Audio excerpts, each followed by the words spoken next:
It's working. Hey, what's up? Oh, it's nice to meet you. Do you like being called Josh or Joshua better? I don't care as long as you don't call me late for dinner. Sweet. Josh, thanks for making time to be on Dope Nostalgia today. I really appreciate that. Oh, it's my pleasure. I mean, let me shed some light on the situation. I'm just at Great. home, That's uh, cool. chilling. I am painting. This is what I do. I paint Oh, that's fantastic. like waves and surfers and stuff. Yeah, yeah. I'm so super psyched on it. It's like Wow. I really figured it out. Like I figured out a way to tie in my whole background and upbringing and everything into something that I'm really passionate about. Oh, I even got a Chris Cornell one. Oh, wow. Yeah, you're Yeah. very talented. That's amazing. Yeah, I'm just um I taught myself everything I know, including how to read and write and all that. And Mm. I never set any limitations on myself and just kind of assumed in a really weird narcissistic way that I was entitled to just step on stage and do whatever. Like I never felt intimidated or weirded out. It Mm. was like, give me the mic, let me go for it, and yeah, had a great time. No kidding. Is your whole family musical? I know Uh, that you're from a very well, famous family of surfing legacy. yes, yes, yes. So, Well, I shouldn't laugh. My brother Israel was world champ. My brother Jonathan was essentially world champ. I mean, they invested a lot into surfing, and my brother Israel's foundation for autism, Surfers Healing, has been giving back uh, through surfing for hmm. the last 25 years in a really fundamental way. And I'm very proud of my brothers for that. Um, but yeah, our mom was an opera singer and a total performer and just an amazing woman, just an absolute amazing woman. Sadly, we lost her last year, but I mean, she was 86 years old. So I mean, what an amazing woman, and she really shared her love and her passion for music with us. And from 0 years old, she was she could sing like a mofo. So I was treated to like Ella Fitzgerald type tones, beautiful tones. Wow. Ever since I was a little kid. So I was super psyched on music my whole life, and also drawing, sketching, and envisioning like art stuff, like visual arts. I was just what I did my whole life. I never once thought like, oh well, I should be a certified public accountant or whatever. Mm. And to this day I'm horrible at everything else, and I suck at life. But then if on certain things I rip, you know what I mean? Mm. So I'm really having a lot of fun being a dad. And I have a beautiful 14-year-old son and an amazing 12-year-old daughter. And I live through them. They're amazing, and I'm so happy. But for me to fully live, I have to be myself. Mm. And to be myself, I have to be engaged with the music. I can't just be a lame. I can't. I've done so much with music, and I've invested so much of my life. And when people say, "Oh, I've played every rat hole from here to Czechoslovakia," like I've actually done that. Like I was playing a shithole on the fucking Danube, and like it was so rad, and I'm so blessed to have had those experiences, and also blessed to have cared about the eminence of the rock heritage that I was a part of, and being Mm. psyched to open up for Lenny Kravitz, or somebody that I really love, like Tripping Daisy, or um I mean, we opened for the Rolling Stones. That was like our real big, like, kind of we've arrived type moment. We were like, my brother Adam and I were like, what the French toast is going on here? It's like you can't believe this is your life. That this is really happening. It was absolutely ridiculous. We were in the we were, but like I said, I had a pink like cockatiel hairdo. I was wearing a white aloha shirt with like pink. I was super into Manson at the time. So lame, and I thought I knew what I was doing, and unfortunately, that whole situation was very much um driven by industry success and the smell of industry, like acumen, like somehow like we knew what we were doing, especially my brother Adam really got people to believe in his approach and his, I mean, music is a business, and he was like, he could confront those guys that were like super gnarly like business dudes, and he could really engage them in a way where they felt like, he wasn't just the dude, you know what I mean? He was really good at it, and I was proud of him for that. But yeah, I mean, unfortunately, everything blew up. But yeah, the Flies was really fun. It was really cool. Now the success have got you where I want to. Now that's something I'm sure you've talked about many times, but I was reading the wiki and it says the song is about a desperate attempt to pick up women in bars. Yes. That It was. That's true. It's loosely based on our former tour manager, road manager, whatever, our friend John Bevilacqua, mm, who was, he was giving it all he had. Like he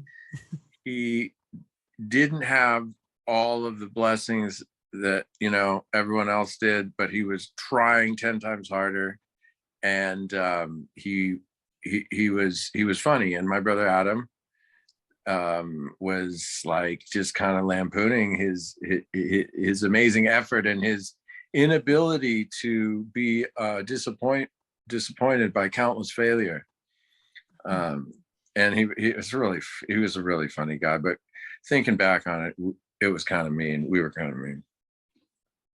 well, how But does he feel about, are you still talking to him to this day? that fool, no, of course not. Um, but yeah, we were a little bit mean. I was kind of full of myself. I was like, I went on the radio and would like talk shit on other bands and stuff, which is totally lame. But I thought I was so cool, and I thought I had such good taste about everything, and da da da. And really, I just needed to be on like antidepressants. I was not. It wasn't like I had such a good uh, insight into everything. I was just sad. So thankfully, I am out of that negative kind of mindset and more focused on the things that excite me, and focusing on the music that inspires me, and being less of an asshole. Well, I'm happy to hear that you're doing much better. Yeah, I Yeah. am. I really Um, am. I don't know much about surfing because I'm a landlocked person. I'm up in Canada in like the prairies. Okay. So I've always really been interested in like beginning surfer tips. Like if I Yeah. go out to the ocean, what are things that you should never do when you get out Well, there? number one thing is never turn your back on the ocean, Yeah. because the ocean can be very sudden. And also, I would say, I was a surf instructor my whole life. So I'm like, I've taught a lot of people how to surf. I've taught like, famous people, rich people, blah, blah, blah. I did it my whole life. So I'm like a 7th level cabana boy. I know exactly how to like angle the umbrella for the wind, and I can take you out surfing even if you've never been surfing, and it's a really cool skill to have. So anyway, I would tell you this: definitely go surfing in some place where you're visibly in a beginner place, Mm. right? Number one. Number two, that the lifeguard has a visual of you, and that you're like on the inside, which is, not catching the wave before it's broken, but more when it reforms, and you're right there in front of the lifeguard. You'll be fine.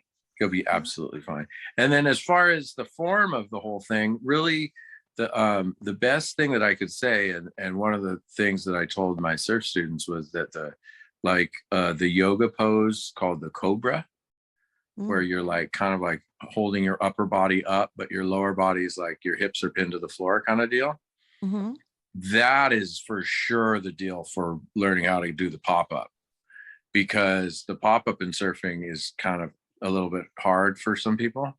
And the Mhm. pop-up is like when you catch the wave and then you get to your feet, Mhm. and it can be a lot for, depending upon your skill level and your whatever.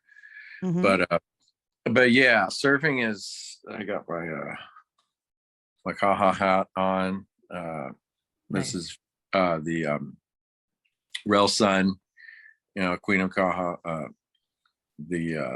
Yeah,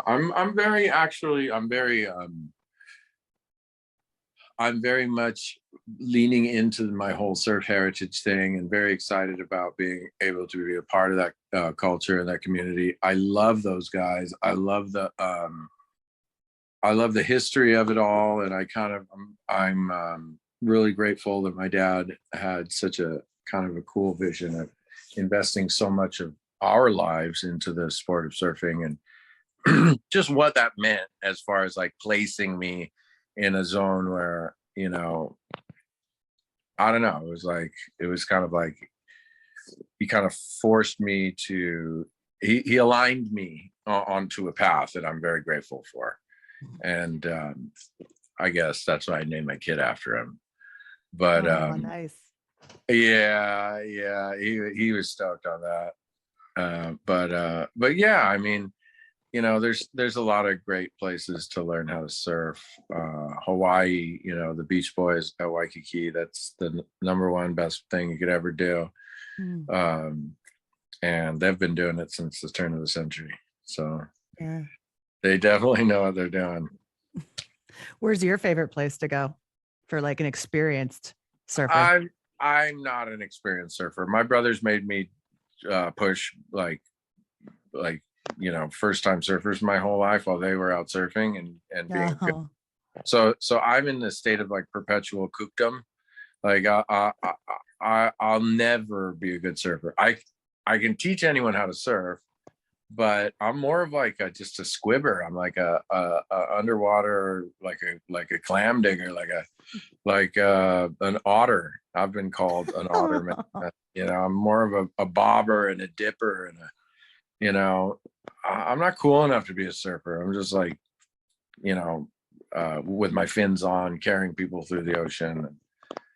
But everybody's happy. Everybody loves it, and people Yeah. absolutely love surfing. And it's such an honor and a pleasure and a privilege to be able to share that Mm. sport with people. I don't teach people how to surf anymore because I can't physically. I can't. It's too hard. But I definitely, need to get more back out in the water. And recently we performed and had a proper show with my new band StarZero, and we had a really nice show at this place. It was like a proper like club show, and everyone was up at the stage with their hands up, and it was like super fun. So I went a little bit crazy, like my normal kind of deal that I Nice. do. I'm really into Ozzy Osbourne as like a model for my performance, and so I went crazy and I just lost all my breath, and I kicked the mic cable out and I fell over and I just made a total fool of myself. Nobody knew, right? Nobody could tell, but inside I was just dying and just like wheezing, and just, it was sad. I literally at one point said, I'm too old for this shit. Like I can't, like Oh, it's no. hot. Like it's so hot. What are people thinking? Like, but at the same time, it was so great and so gratifying. And to number one thing for me is like I've been in bands you know, on and off since I was like 13 years old. And actually, one of the dudes I'm in this band with, we were in a band with when we were 16. So there's a lot of brotherhood and deep brotherhood and respect in this band. But Nice. we were, you know, I've been doing this for forever, and I've had a lot of different scenarios, and sometimes you're like, yeah, dude, this is totally cool. Evil reggae, it's like so cool. It's like reggae but all dark and goth, and people are like, I don't know, Josh, it's kind of, I don't know. Like, no, seriously, this is super cool. It's just like my other stuff. It's like, you know, Soundgarden, fucking Alice in Chains, but it's all electronic, beep boop boop. No, Josh, I don't know. I don't know, Josh. I don't know, buddy. And then all of a sudden, you know, it's a good seed meets the good earth, and all of a sudden it's fucking Electric Funeral again. And you know, the music speaks for itself. The music does the talking. You don't have to flap about making excuses about bullshit. And you know, I'm playing, the principal writer in the band along with me is this dude named James O'Brien, and he's from England, and which is a good sign when it comes to rock music. And he's just he's an amazing guitar player, very much along the lines of like a Kurt Cobain. And I'm, you know, I was really moved by the Seattle sound when I was younger, but I was already involved in it. Our band sounded like that. Our band, Jesus Chrysler, back in the day. Well, the first time I heard Alice in Chains, my buddy's older brother put up the headphones on me, and I was frying on mushrooms, and he put on Facelift, and I was like, holy shit. He goes, it sounds like your band. And I was like, whoa. And it did. It's all that, all the guttural, you know, screaming and all that stuff. I enjoyed, and in the Flies, it was totally different. It was like, you know, a completely other facet of what I am interested in as far as music, because my musical tastes are really wide. Like I could go from like Japanese, like crazy, like art rock, like weird fucking Ryuichi Sakamoto, to like all of a sudden be listening to Pantera or Slayer, or then in the next moment be listening to, you know, Glenn Gould and the Goldberg variations, and then you know, something from Pakistan and Nusrat Fateh Ali Khan, and you know, I mean, it's ridiculous. And I love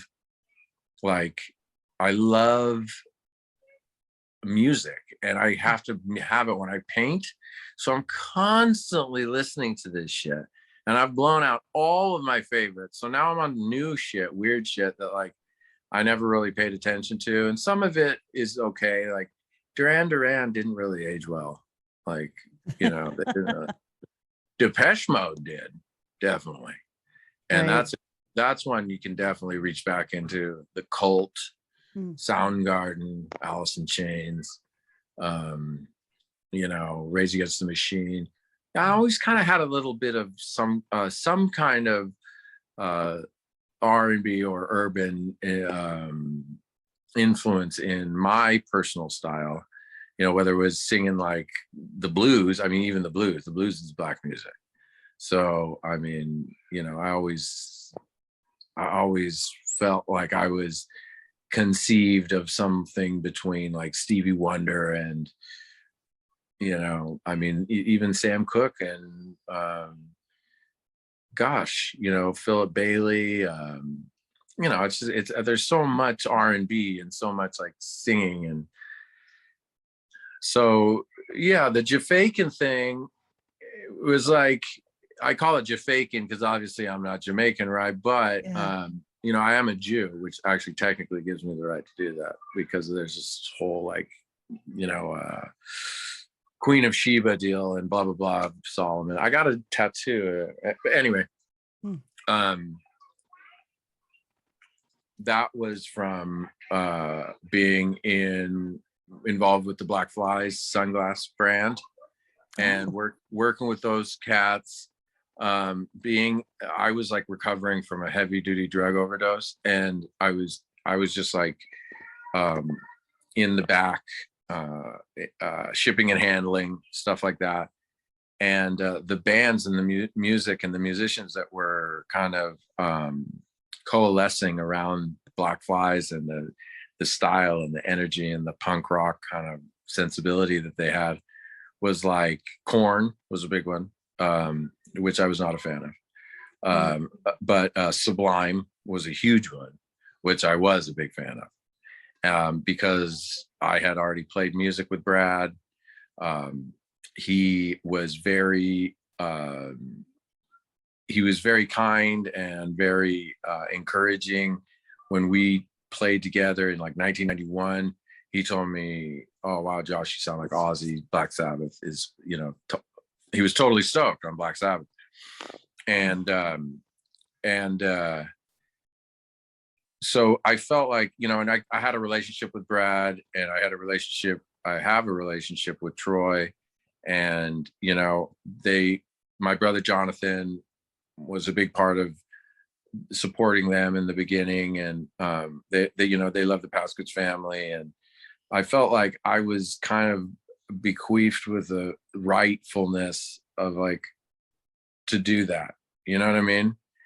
And Bradley had passed, and everyone was kind of being like fake Bradleys everywhere, and my brother Adam was playing with his band in Park City, Utah, and his manager at the time was this woman named Michelle. I forget her last name, but she was the actual Michelle from the Guns N' Roses song. And we were playing this like I don't know, it's a bunch of like resort fucking punkers, like like just total kooks, and they were giving my brother Adam some shit, and he came up to me with tears in his eyes, and he's like, "Josh, you got to take the mic. This is fucked up. I can't deal with this." And I was like, "Okay." And I started doing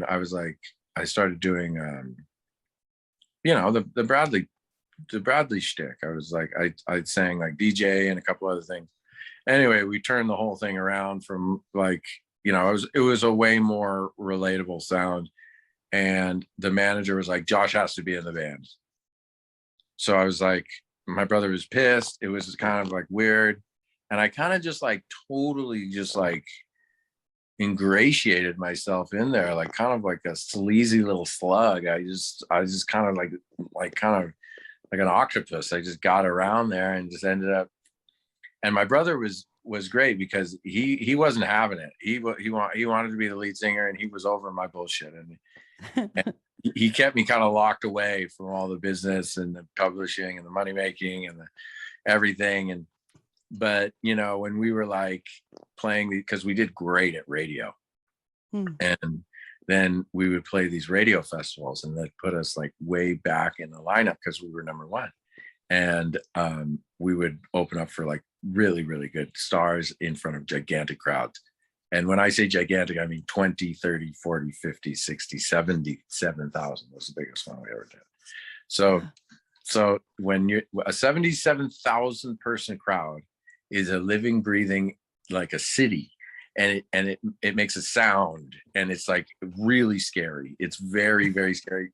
Shit shakes, and you see people just dissolve, you see mofos shooting heroin, you see people puking in the corner, you see people like just like having like imposter syndrome so bad they don't even know what their own name is. And no, literally they have to change their identity to get on stage. Like, no, I'm Marilyn Manson now, or I'm somebody, you know what I mean? It's totally fake. I could give excuse my language, I don't know if you're allowed to curse. Go ahead. But seriously, I could give a fuck about any of that shit. I grew up in the streets. I grew up in the jungle. I had fucking rabies when I was 12. I'm a fucking animal. So I was like the gimp that they would like release from the dungeon, and I would go up there and fully confront that beast like I was born to do it. Like I had no compunction whatsoever, and it would go straight onto the railing and fucking just get it. And I made sure that it was total mayhem, chaos, fences breaking, fucking absolute, just total destruction. Because it was very easy, because we had kind of like, my brother Adam and I, when we're both singing, he can sing like a mofo. And when we're both singing and I'm scatting and rapping, and singing and rhyming and fucking harmonizing and doing all that shit, it's a thing. It's really a thing. So yeah, it was a great pleasure to be able to be a part of that in that moment. Unfortunately, we couldn't really make it all work out, because it was a shell game thing. You know what I mean? It was like, oh no, I'm the singer. No, you're the singer. No, we're both the singer. No, I'm the singer and you're the roadie. And then it was all of a sudden, I was like, wait a second, I don't even have money to pay my bills, but I'm like the main dude. Like, how the fuck did this happen? Like, totally iced out of all the everything. But then, when I left the band, I got some pretty good offers, like, just a bunch, actually not that great, but the dude from Linkin Park was like the guy, Don Gilmore, who invented Linkin Park. He loved the Flies, and he actually invented Linkin Park partially as with the Flies being the concept of it's, a singer and a rapper or whatever. I was never a rapper. I always loved hip hop and everything, but I never thought I could be a rapper because it's just too much. Anyway, he was like, he wanted me to be the rapper. And I was like, no can do. I'll be the screamer dude. I'll be the singer dude, because I want to be a singer. But I just didn't want to have to be that dude with he acts like he's playing the guitar and he says like 4 words a song. Fuck that. I'm not into that. I'm more, after that, I just went solo and went on my own deal and wrote a bunch of weird songs and got like a little bit of a development deal from Island Records. Worked with Chris Goss. He had Ian Asbury in the studio. He hated it. He told me, bro, this doesn't sound evil at all. What are you doing? And I was like, you're right. Fuck. Evil reggae sucks. And it was funny. It was a great experience. I got to play with some great cats. I got to open up for the Jeff Buckley the Jeff Buckley documentary was in LA, and they had a concert, and I got to sing there, and Mary Guibert was there, and she was she gave me a standing ovation, and she told me, you can sing my son's music anytime. And so stuff like that was like, I felt like, I have participated in this. Oh, also I did that thing with Chris Goss. That was super cool. I was on a Masters of Reality record, which is Masters is like the desert, the Caius and Queens of the Stone Age and all that stuff.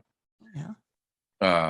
Chris Goss is like the godfather of all that. And I was able to be on a Masters of Reality record with like Mark Lanigan and just, Josh Homme and amazing artists. And I felt like, well, you know what? I did that and that's cool. And,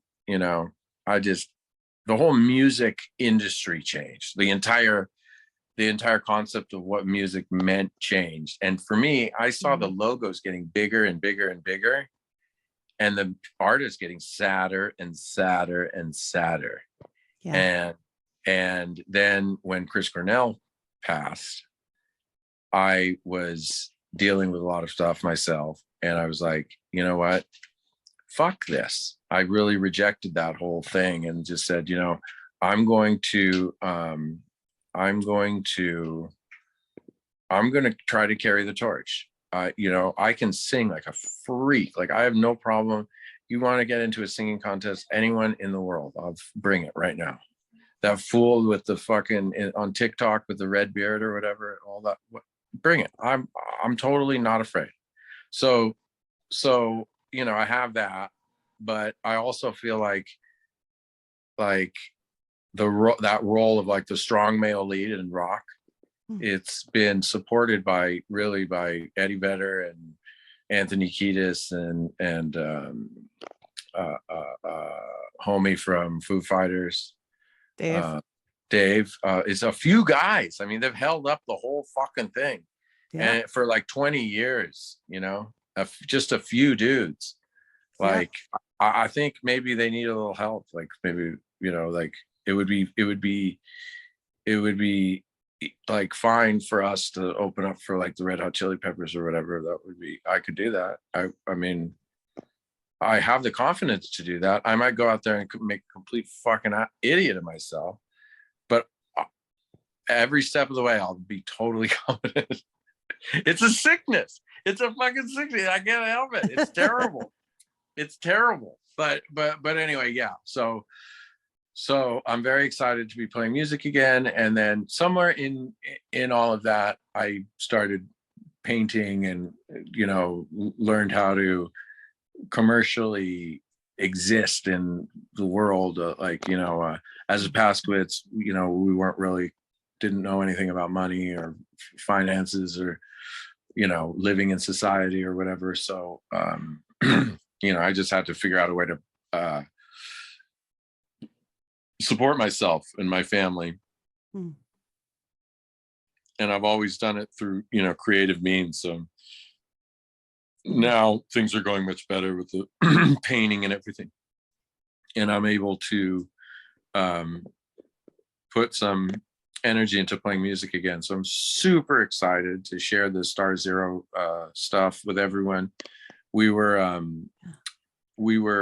produced by a guy named Cameron Webb, who is a dude who did mostly notable for the Motorhead. And so he's a really like serious, hardcore, old school rock, like iconic producer. He did, especially in our area. Like I live in Orange County, California, and down here, like NoFX, Pennywise, Long Beach Sub All Star, stuff like that is very, it's very popular, and he did all that. So, wow.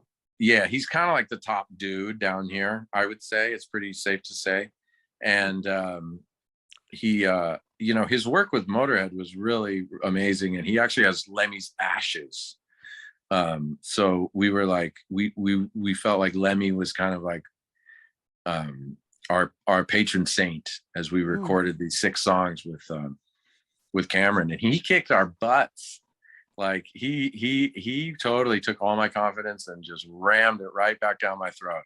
And said was like he really made us raise our level, you know. And one cool thing was that he kind of enabled me to dip into a little bit of the Jafakin and the other aspects of the vocals that I do, and kind of took me off the chain as far as like how narrow creatively we wanted to have this band, like width of creative spectrum, and kind of blew it wide open.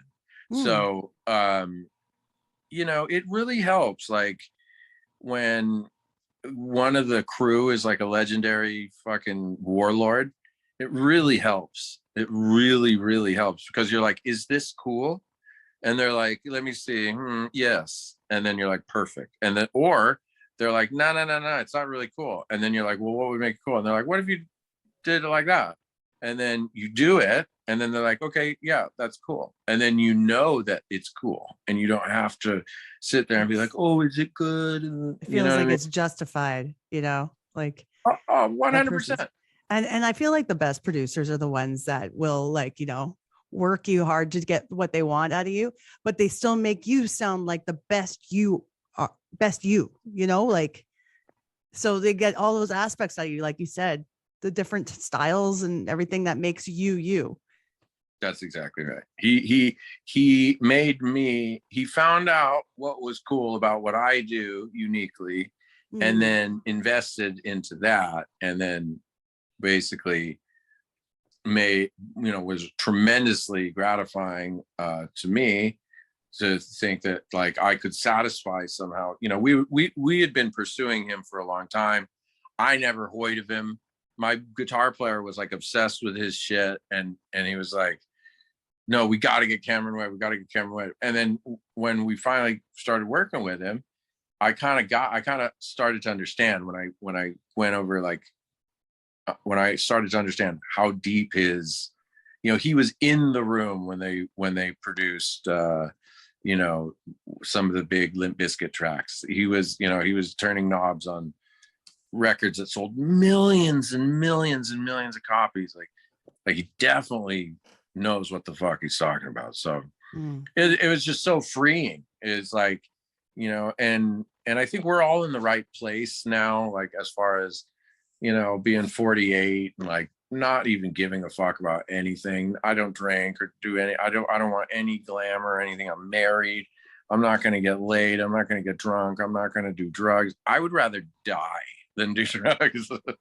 You know what I mean?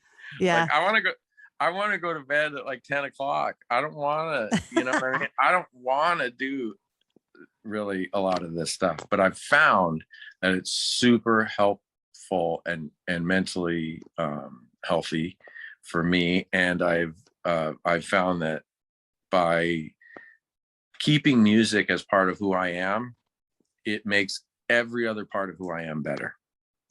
And that's just a testament to the magic of music and how meaningful and wonderful it is. And, you know, rock music is really inspiring and has a lot of people that really love rock music and swear by it and feel like, you know, rock music is part of their identity, and me being one of them. And, you know, with Cameron's help, us being able to, you know, even our 6-song EP, just having that has, you know, really opened up a tremendous amount of doors for us. And the music is speaking for itself. It's really not, we don't have to say shit. I get a call every day like, oh, we got this going on, that going on, you know, and it's really just the music. It's just people hear the music and they like it. So I'm very grateful for that. We got to play a clip of StarZero on the show. We got to share that. Yeah, absolutely. I'll send you the single that we're gonna release, the single on December 10th. Oh, excellent. So I'll send it to you. All right, perfect. Yeah, this will be coming out probably in November, so it would be good timing. All right, great. I love Canada. You know, we went back and forth across Canada twice. And I played everywhere I played in Saskatoon. I played everywhere. I played on the slopes of the frickin' Kananaskis, fucking in the BC, and then all the way in Montreal on the other side. Wow. And then so I went cross country 4 fucking times. In a van? In a bus? Oh no, we were in a proper bus at that time. Oh, good. And it was wild, let me tell you. That is so hard to tour Canada, you know, even in a bus, because it's just so fucking big. It was big and it was hard and it was amazing. And we had so much fun. It was such wonderful audiences. And we were on tour with Eve 6 at the time and they were blowing up. And it was such a great time and such appreciative audiences. And I have so many friends there, I think, from our whole relationship with BMG and everything. I would love to go back to Canada and, you know, rock out again there, because I feel like we could really do it. Anytime, let's do it. All right. When you're ready, let me know. I'll help you out here in Edmonton. Find you. We got the venues. No problem. Actually, we are ready. We're ready to rock. And now with the EP and the single, and we're going back in the studio to create the full record. It's great because before we didn't know exactly what we were doing. We were just putting ourselves out there because we wanted to make a record before we died, and we wanted it to reflect who we were, period. We had no ambition. But then when we started getting into the music and like making that kind of music live again, then people got really excited.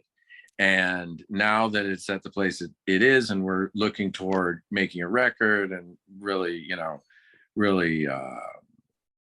promoting the music and like expressing the music on the largest possible stage we can. It's fucking exciting. It's really exciting, and really I'm really grateful for everyone's kindness, and I just am really eager to get back on stage and do what I think I do the best. But like I said, I'm an arrogant bastard. I got fucking narcissistic personalities in the best way. Well, thank you so much. It's been a pleasure getting to know you, and you're very inspiring. It was a good conversation. Especially, you're strong. You survived rabies. What the fuck? Yeah, I did. I got those 14 shots in the spine. That was gnarly. Yeah, my upbringing was wild. I really can't even tell you all the harrowing adventures that I had. But you know, I'm excited to now be in this part of my life where I can reflect on that stuff and share some of the wonderful lessons that I've learned in all that, and especially creatively, because you know how the arts touch people in a way that other stuff just can't. You know, so to be able to have my creative output rooted in painting and music and performance and all that stuff, it's just a blessing. I'm just so grateful. And that's a perfect word. Yeah, I'm so grateful. I'm so grateful. And I thank you so much for having me on. Oh, it was amazing. And thanks for sharing your art with us too. Oh yeah, that's sick, huh? Yeah. I'm a fan. I'm a fan. Thank you so much.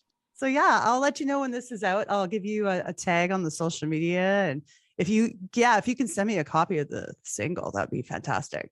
I'm definitely going to. It's just going to be a digital file, but I will send it. Perfect. To you for sure. Perfect. All right. Thank you so much. You take care, Joshua. You too. Aloha to you. Bye-bye. Bye.